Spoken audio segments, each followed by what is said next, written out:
was 2,000 years ago, and you go, God damn, those guys had it right. And why are we so behind 2,000 years later? Why haven't?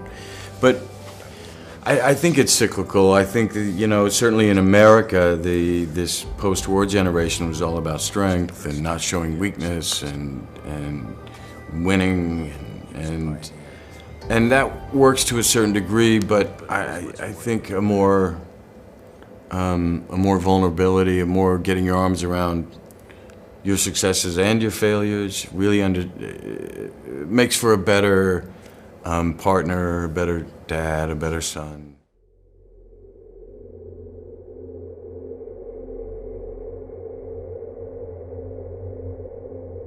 Thanks for joining us for our weekly film show. We're starting with an out-of-this-world experience with Brad Pitt.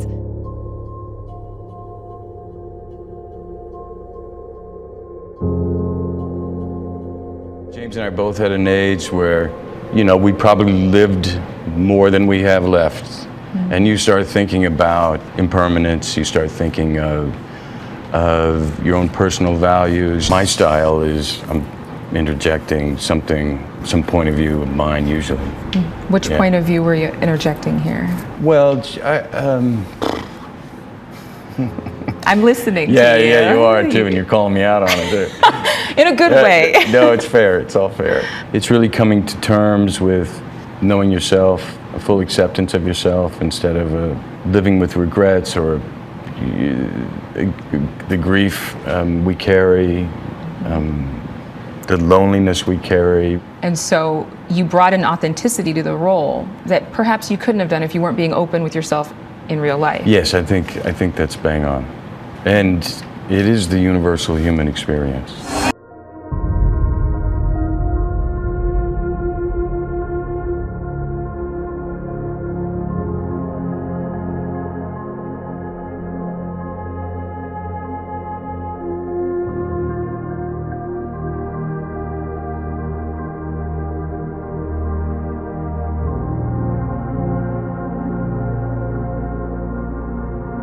Ad Astra is set in a not-so-distant future that isn't beyond the realm of possibility. Astronaut Roy McBride has tamped down his feelings to an absolutely ridiculous degree, which means we see his wife walk out on him early on. His pulse is low. He never gets flustered. Many American movies are about the importance of work, how crucial it is to work for a living, and how you should do what the boss says, except when you're an anti-hero who doesn't do what anybody says. Roy navigates literally both inner and outer space. He believed his father was dead. The government tells him his dad is out there somewhere and may have gone rogue in a way that threatens not only Earth, but the whole solar system. I hate when that happens. I like the clipped military language, the need to know doling out of information, and the fact that he goes to the edge of the universe. There's no souvenir stand there, but there is something worth discovering. As we journey to the ends of the solar system with him, we also take a deep dive into the astronaut's psyche. Having grown up in an era where we're taught to be strong, not show weakness, don't be disrespected, and so on and so forth, that there's a certain value in that as far as entering in the world and holding your own, but there's also a barrier that's created with this kind of embracing of the self, because you're denying to a sense those pains or those the things you feel shame, whether real or imagined, the regrets in one's life, it's denied in a sense. And so looking back again, I think we were asking the question, is there a better definition for us? Is actually being more open provide you with a better relationship with your loved ones?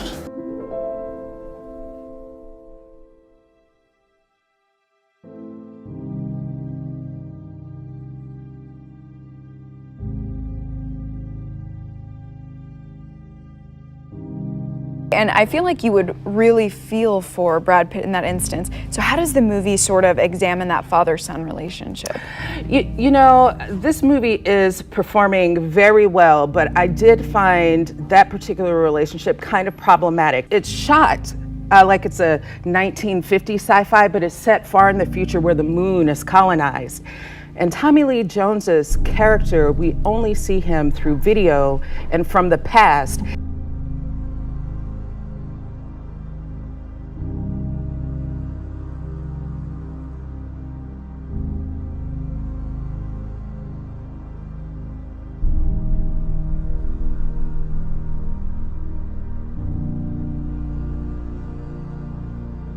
Either we are not alone in the universe, meaning aliens, or we are completely and utterly alone. And either outcome is equally terrifying.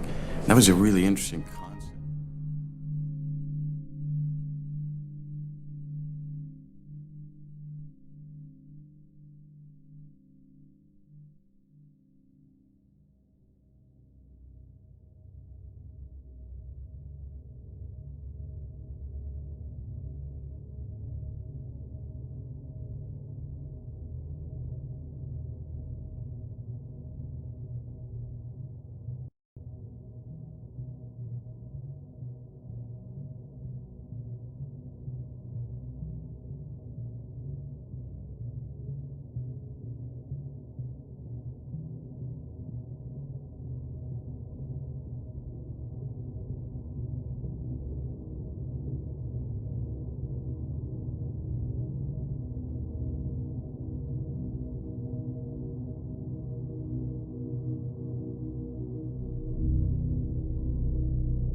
We live in a world filled with falsehoods.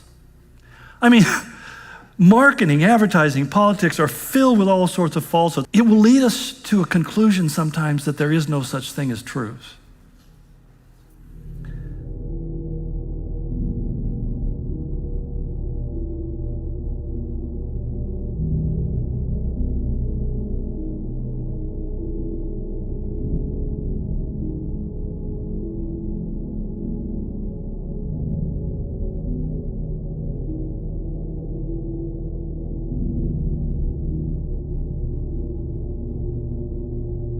And that's what happens sometimes, is we want to fit into any kind of group or sector so badly that when things come up that we don't agree with or we know are incorrect, we just hold our silence and we don't say anything.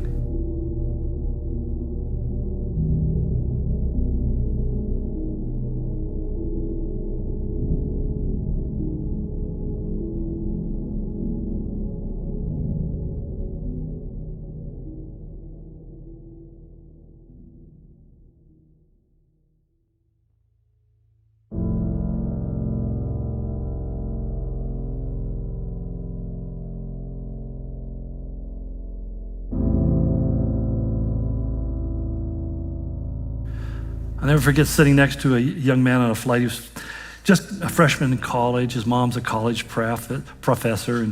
And I'm sitting there, it's evening flight, and I'm reading my Bible. And he says, "Is that the Bible?" And I said, "Yeah." He says, "Are you a Christian?" I said, "Yeah."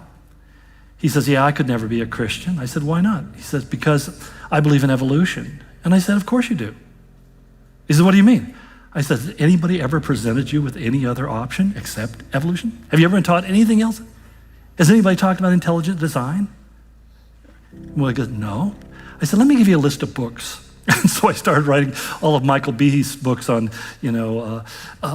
Darwin's Black Box and the Edge of Evolution and Devolving Darwin, all these great books that he's written, basically saying, not as a Christian, but saying it as a secular scientist, the idea of evolution just doesn't work. It's got so many problems chemically, biologically, genetically. We know that it just doesn't work. It can't be the means by which the world came into existence or creatures came into existence. It just is impossible. And it's interesting how the man gets vilified for saying that. But at the end of the day, people simply repeat what they think is going to be the popular response. And we become people who are silent about a lot of things. When people say to me, well, I don't know how to argue or to answer those questions, well, let me suggest a novel approach. Start studying.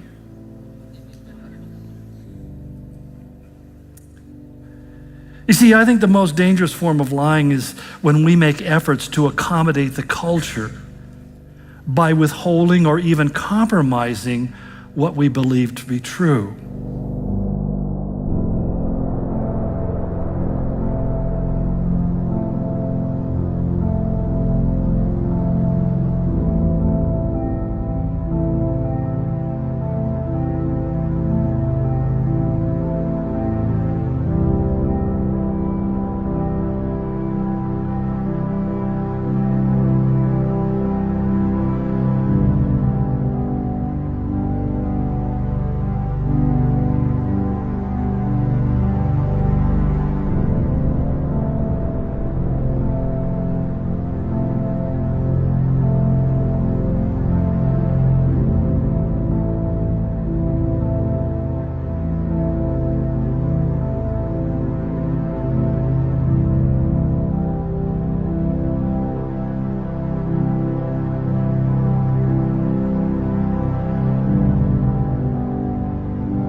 Because truth always matches up with reality. And when you believe a lie, one day reality will crash into your world and create great destruction. I love what the late economist Milton Friedman once said about reality. He said, you can have any facts you want, but you can't have your own reality. And he's talking about economic form. You can't run multiple trillion-dollar deficits and not have the chickens come home to roost sooner or later. But it's also true that you can't ignore the laws of God. You can't ignore the truth of God and expect that it's going to work out for you well. Reality is going to ruin your party. And we have abundant historical evidence to see how that has happened over and over and over again. As the psalmist said, the nation who forgets God will perish. History has proved that to be true repeatedly. You see, I think the Apostle Paul saw the day we're in coming. He warned the Ephesian elders who were themselves in a very intense cultural pressure. He knew they were under pressure to tone down their message. I start with one simple question. Why do you believe that's true? Why do you believe that's true? I find most people start falling apart real quickly because they have never really thought of it. They're just repeating what they heard somebody else say. But also you have to be prepared to say, you know what? Let me tell you why I do believe what I believe. And that makes all the difference in the world.